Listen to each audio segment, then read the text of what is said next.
testemunho que vale mais do que 1000 palavras. A verdade por trás dos fatos. Uma história do homem considerado hoje um Dom Quixote na Amazônia. E o jornalismo, como provavelmente outras profissões, ele tem essa característica às vezes. Você pode até, desde que não seja covarde, você pode até ter receio, ser uma pessoa medrosa, mas se você é um bom profissional, você não avalia os riscos. Você faz porque você tem aquela voragem, é dominado pela sedução da informação, da notícia, do fato, do acontecimento. Desistir não faz parte do dicionário do Lúcio, não.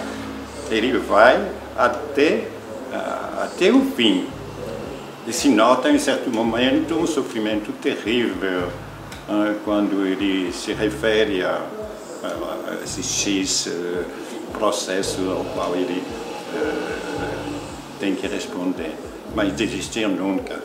Eu particularmente tenho assim, uma admiração pela essa disposição, essa vontade férrea, que não é muito de nós daqui da Amazônia, né? Olha, eu acho o seguinte, o Lúcio não usa telefone celular. Isso já é uma forma dele só atender as pessoas que são realmente amigas, que têm paciência de esperar e ligar de volta. Lúcio Flávio Pinto vem de uma tradicional família de Santarém, na região do Médio Amazonas. Menino precoce, aos 8 anos de idade já havia lido livros complexos como A História da Revolução Francesa. Sempre gostei muito de ler, mas felizmente também eu gostava muito de ser moleque. Então eu combinei a atividade de leitura, que eu fazia o seguinte, por exemplo, quando eu não queria que ninguém me perturbasse, eu subia numa árvore que tinha em casa e ficava lá no alto para ninguém me impedir de ler. Ficava pendurado na árvore lá, lendo. Principalmente em Santarém, quando eu ia para Santarém, tinha na casa da minha tia uma árvore propícia para essa atividade frondosa. Então eu combinava atividade de moleque, sempre fazendo molecagem, jogando futebol, brincando com todo mundo, e atividade de escrita. Tradição passada de pai para filho, dos 7 irmãos, 4 foram contaminados pelo jornalismo. Entre eles, Lúcio Flávio.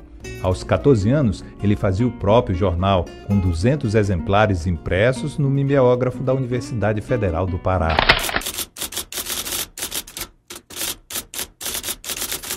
Desde cedo, eu tive essa preocupação, primeiro com a palavra.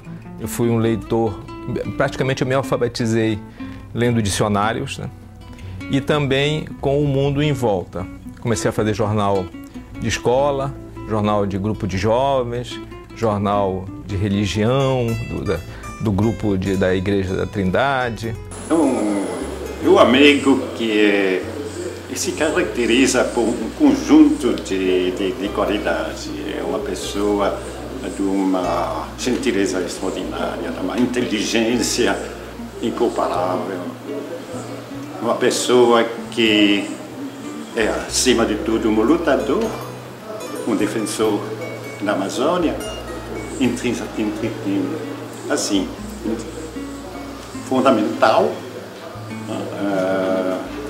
Eu acho uma capacidade intelectual muito grande, uma capacidade jornalista que todo mundo conhece e que, embora alguns não queiram reconhecer, é reconhecido por todas as pessoas que têm uma abertura sobre a realidade, que buscam a verdade, que procuram ir no fundo dos problemas, não deixar nada no escuro, ou seja, é uma pessoa que se dedicou totalmente à Amazônia e totalmente à verdade jornalística.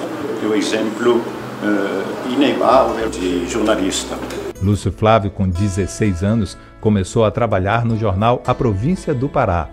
Sua primeira reportagem de capa no periódico foi sobre o fim da Segunda Guerra Mundial. O texto longo e explicativo se tornou a marca principal do novo jornalista.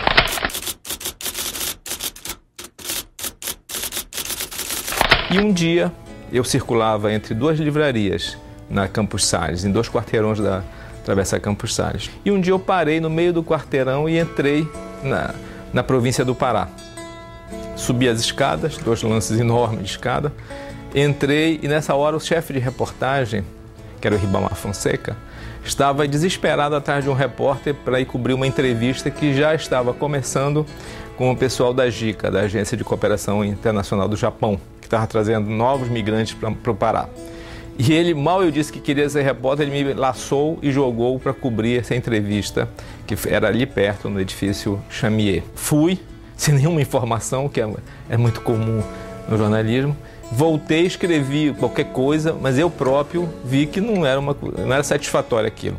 E estava saindo já meio desanimado, provavelmente passaria bastante tempo sem voltar ali, quando dei de cara com o diretor de redação, o Cláudio Augusto de Sá Leal. E o Sá Leal disse, quem é esse menino? Porque eu tinha 16 anos, mas aparentava menos do que 16 anos. E ele disse, ele quer ser repórter. Esse foi um acaso feliz na minha vida, e a minha vida foi feita de acasos felizes. Ele disse, entra aqui comigo. E começamos a conversar. Isso era mais ou menos umas 11 horas, 11h30 da manhã. Ele disse, olha, faz o seguinte, o que é que tu gosta de escrever? Eu disse, eu gosto de história. Ele disse, vai para tua casa, amanhã comemora-se o fim da Segunda Guerra Mundial, e me traz um texto aqui às 5 horas da tarde. Aí eu fui para casa, não almocei, não fui para a escola, eu era aluno do Paz de Carvalho, e peguei os meus livros, que eu já tinha bastante, e às 4 horas da tarde escrevi um texto de mais ou menos 4 laudas e meia, e às 5 levei para o Leal. Ele disse, tá, deixa aqui comigo, volta amanhã de manhã. E fui embora, não dormi, fiquei a madrugada inteira no Largo da Trindade com 2 amigos, esperando passar o primeiro jornaleiro. Quando o jornaleiro passou, eu peguei a Província e virei logo a primeira página, porque a primeira página só saía material nacional e internacional. Era preciso que tivesse acontecido uma coisa muito importante para ir para a primeira página.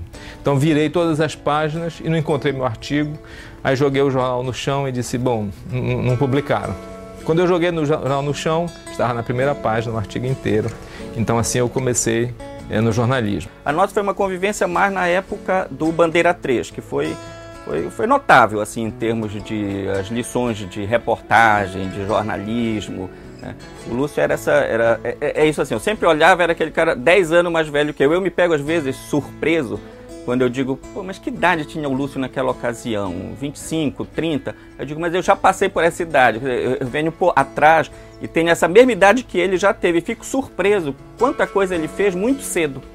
Muito cedo. Quando eu tinha 15, ele tinha 25, já tinha toda uma experiência. Foi cedo presidente do sindicato. Então, houve sempre essa referência, claro, como jornalista. Veja daqui a pouco As Aventuras da Reportagem, um jornal alternativo. Não existe nenhum jornalista como ele aqui, só ele.